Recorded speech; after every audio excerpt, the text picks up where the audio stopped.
you doing? Imbis na nakatunga nga tayo rito. Alam nga namang, we have to act.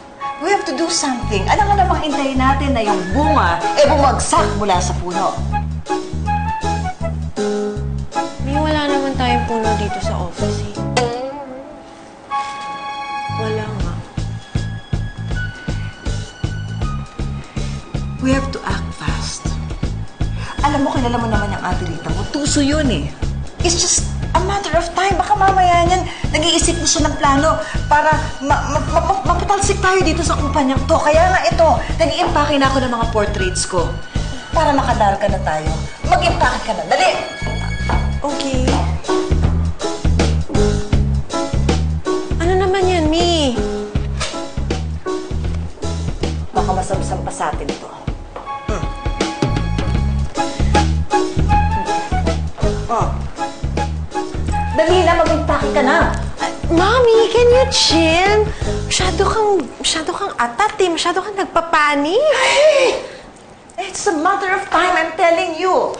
Mi, where are we going ba? We're getting out of this country and we will never come back. Ay, parang may pakiramdam ako ngayon pa lang. Nakikipag-usap na ang ate Rita mo sa mga lawyers niya. And before she can file charges against me, kailangan makaalis na tayo rito. Ngayon din. Perfect, Mi! Mi, I wanna go to Cancun. Can we please live in Cancun, please? Kasi kailangan ng skin ko ng sun-kissed skin eh. Kasi beach body ready na ako eh. Cancun, Mommy!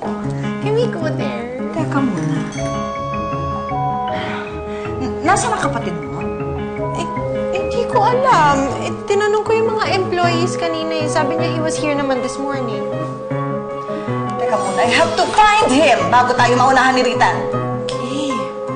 Oh, may isang natitira pa ron. Kunin mo! Pasok mo dyan! Yes, Mommy! Yes, tita? Alam mo ba kung nasaan si Edison? Ay, naku, hindi po. Actually, kanina ko siya hinahanap eh. Nasaan na kaya yung bata na yon? Well, tita, sige po. I need to go. May pinapagawa kasi sa akin eh. Oh, sige. You go ahead.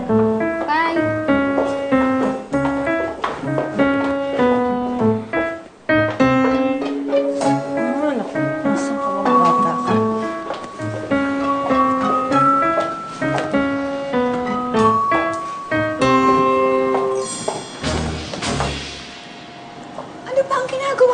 Edison, kanina pa kita hinahanap.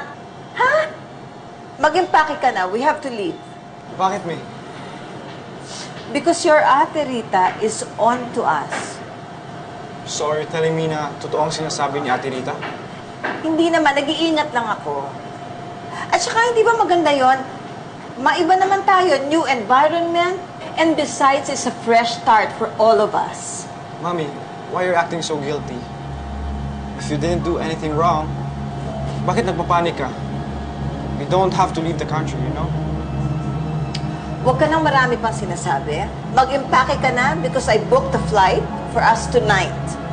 We're moving to Switzerland. Okay? Ano? Ayaw mo sumama sa mami mo? I'm not going to help you leave the country, Mommy. Teka muna. Son!